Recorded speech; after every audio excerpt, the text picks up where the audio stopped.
everybody, Phil here for AndroidCentral.com, and here it is, the US version of the Samsung Galaxy S3. And by the way, here's another one. I put them side by side to prove a point here. These are both the US version of the Galaxy S3. One of them's on one carrier, one of them's on another. Tell you what, they also look exactly like the Galaxy S3 internationally. Samsung has done it's unheard of, right? They've managed to bring the same form factor to the US carriers. So which one's which? There you go. Sprint, AT&T, exactly the same. You cannot tell any difference whatsoever physically. They are exactly the same phone. 4.8-inch Super AMOLED, or excuse me, they call it HD Super AMOLED, not Super AMOLED HD. Make sure you get that right, by the way. It's 4.8 inches. It's big, but it doesn't actually feel any bigger than any other 4.7-inch phone we've used.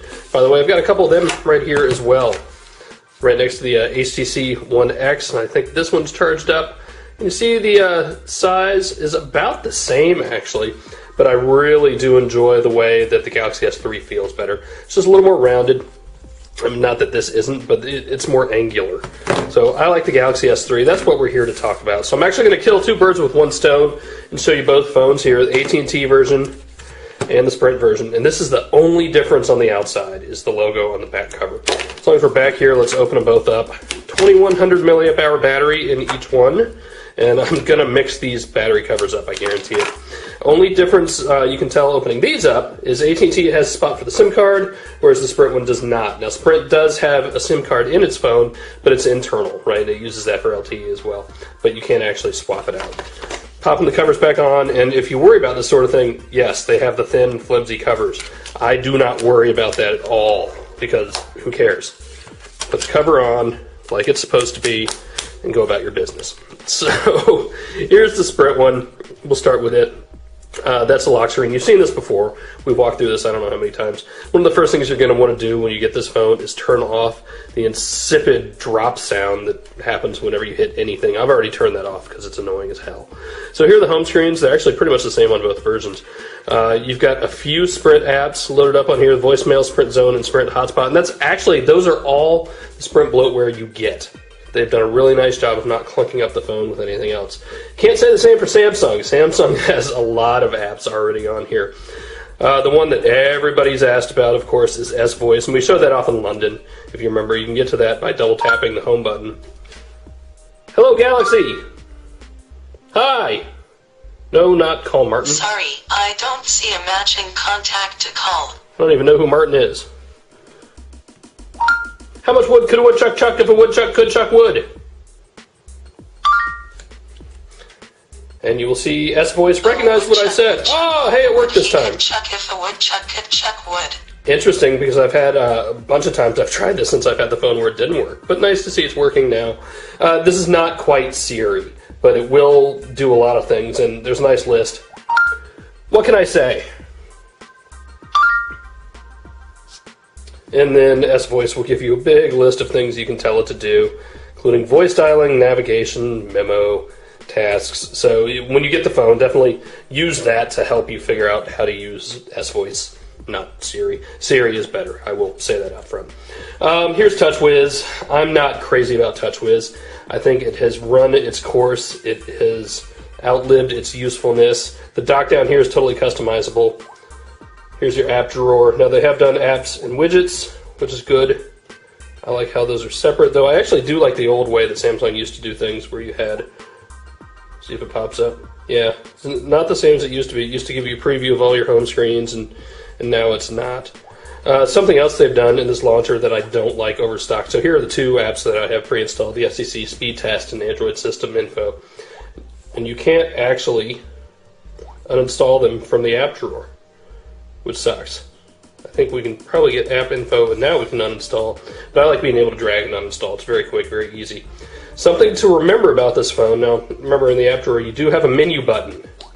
And again, that's all Samsung. They've gone menu button, back, home. And if you can see them barely light up here, because it's daylight. So they do light up, but they totally disappear, the buttons do, when not in use. I'm not a big fan of that either, especially because I keep forgetting what's where. You probably won't have that problem, not having 13,000 phones laying around. And at night, they get a little weird. You can't quite see it because it's not dark enough, but they have this little halo effect on them. Kind of looks cool, actually, but it's not as clean a design as I would like. So again, not a whole lot in the app drawer other than Samsung apps. I'll show you the notification pull down. So you've got some options here: Wi-Fi, Bluetooth, GPS, sound, screen rotation, mobile data, power saving, airplane mode, and sync. Something that is sorely missing from that is display options. I want to be able to change the brightness quickly, because actually I think the auto brightness keeps things a little low, but you have to go into the settings and then go into the brightness, change it yourself. I've got it turned up all the way for the video. My recommendation, download something that will add it there for you. Samsung, where is it? You've got 13 million other options there. As long as we're looking around, storage. So this is a 32 gigabyte model. AT&T only has a 16 gigabyte model, but as you saw, it does have micro SD, and both phones do that. So you've got about 12 gigs total for apps and everything else. And it's 6 and 6. No, sorry, you've got about 24. You've got 12 as internal storage and another 12 that shows up as an internal SD card. So quite a bit of storage, though you will have less on the AT&T version. Speaking of AT&T, let's just fire that up. You see I have customized the home screen on this a little bit. This is the lock screen. So instead of the phone, mail, S-Memo, that's their little memo note. I've got the camera out there, and Gmail, and the phone, and Google Voice. Unlock it, and see, I still really love that lock screen. It's a nice lock screen. I'll show you, I put Apex on here because, again, I'm not a fan of TouchWiz. We'll show you that in a second. But here is TouchWiz on the AT&T version, and here we have AT&T apps. Now, AT&T definitely has loaded this up more, and I've got a whole bunch of my apps on here, too. So when you see SwiftKey and Carbon, Alpha Test, can't show you. TripIt and things like that. Those are mine. But YP Mobile's on here. Never used it, ever. What else is on here? My AT&T, I've actually used that. That's, can be handy when you're paying for it. All Share Play, that's Samsung's. So not too terribly loaded up from AT&T as well, but again, all the Samsung stuff is on here. Chat on. Flipboard is preloaded as well, The Sprint version, you will get free Dropbox space. AT&T, you will not. But otherwise, these phones are exactly the same. Menus are exactly the same. Options are all exactly the same. AT&T hasn't really done anything. You do get the AT&T Wi-Fi hotspot, so that's cool. All right, I promised I'd do it just to tease you a little bit. Here's Apex Launcher, which gives you a much more stock experience, right? Very cool. I like it. That's the way it should be, I think. I will probably, it will be, at the very least, I will be running a third-party launcher, and in all likelihood, a custom ROM. So there you guys go, a one-take walkthrough of the AT&T and the Sprint Galaxy S3. See you later.